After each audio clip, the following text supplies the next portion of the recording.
வாழ்க வையகம், வாழ்க வையகம், வாழ்க வளமுடன். குரு வாழ்க, குருவே துணை. இந்த டிவிஎம்மில் இணைந்துள்ள அனைத்து அன்பர்களுக்கும் காலை வணக்கத்தையும் வாழ்க வளமுடன் என்ற வாழ்த்துக்களோடு மகரிஷியின் வாழ்க்கை மலர்களில் இருந்து நாளொரு நற்சிந்தனையாக இன்றைய சிந்தனை டிசம்பர் 16 6வது அறிவு. தெய்வமே நானாக வந்துள்ள என்ற நீண்ட சரித்திர உண்மையை உணர்வதுதான் 6வது அறிவு.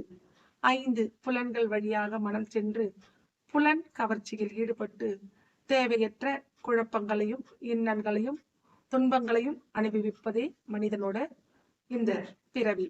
ஆனால் அதை தவிர்த்து சுத்தவெளியில் சிவமாக இருக்கின்ற இறைநிலையானது தன் எழுச்சி பெற்று இறை துகளே விண்ணாகவும் மூலகங்களாகவும்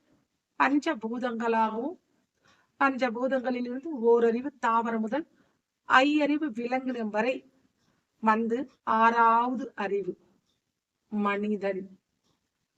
இந்த மனிதனால் மட்டும்தான் தான் வந்த பாதையை பார்க்கவும் உணரவும் முடியும். இறைவனே நானாக வந்துள்ளேன், இதில் எந்த வித சிக்கலும் குழப்பங்களும் இல்லை. இப்போ ஒரு மழை பெய்கிறது அப்படின்னா அதனோட இருப்பிடம் எதுனா கடலை நோக்கி தான் ஓடும். ஏன்னா மழையே மேகமாக வந்து மழையாக பெய்து ஆறு ஏரி குளங்களாக இருந்து கடைசியில இறைநிலையான அந்த கடலோடு தன்னை இணைத்துக் கொள்கிறது.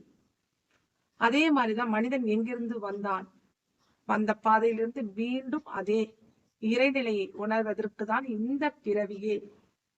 இப்பிறவியின் நோக்கம் இறைநிலையை உணர்ந்து அறிவில் முழுமை அடைவதே. ஆனால் மனிதனால் ஏன் இறைவனை உணர்ந்து கொள்ள முடியவில்லை? அவனால் மட்டுமே இறைவனை உணர முடியும். ஐயறிவு உலகம் வந்து பாத்தீங்கன்னா அந்த 5 புலன்கள் அழுத்தம், ஒளி, சுவை, மனம் இதுவரையில தான் இருக்கும். மனம் 6வது.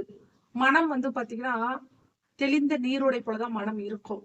மனிதன் அதுல மாசுபடுத்துறதுனாலதான் அது குழப்பங்கள் அடைகிறது. அப்ப அந்த மனிதன் அறிவில் தெளிவாகி இறைநிலைதான் நாம். அப்ப எனக்குள் இருக்கும் இறைநிலைதான் எல்லாமாகவும் இருக்கிறது, அதுவேதான் நான். அப்படி நான் என்பது நம்ம உணரும் போது மற்ற பொருட்கள் அனைத்திலுமே நமக்கு பாத்தீங்கன்னா அன்பும் கருணையும் மட்டுமே நமக்கு ஏற்படும். யாருக்கும் துன்பம் கிடையாது. மகரிஷி தன்னோட 2 ஒழுக்க பண்பாட்டுல சொல்றாரு பாருங்க, நான் எனது வாழ்நாளில் யாருடைய உடலுக்கும் மனதுக்கும் துன்பம் தரமாட்டேன், துன்பப்படுவோருக்கு என்னால் முடிந்த உதவிகளை செய்வேன். இதுவேதான் பாத்தீங்கன்னா ஒவ்வொரு மனிதரிடத்தும் மற்றவங்களுக்கும் துன்பம் கொடுக்க கூடாது, தானும் துன்பம் அடையக்கூடாது. வாழ்க்கை மகிழ்ச்சியான முறையில் என்ன சொல்ல வந்த நோக்கத்தை நிறைவு செய்வதற்காக தான் என்ன சொல்ல வினைப்பதிவே தேகம், வேற எதுவும் கிடையாது. வினை நீங்கி திணைப்பொழுது நில்லாதுக்கான்னு சொல்லுவாங்க. வினைப்பதிவே ஒரு தேகம் கண்டாய் அப்படின்னு சித்தர்கள் சொல்லியிருக்காங்க.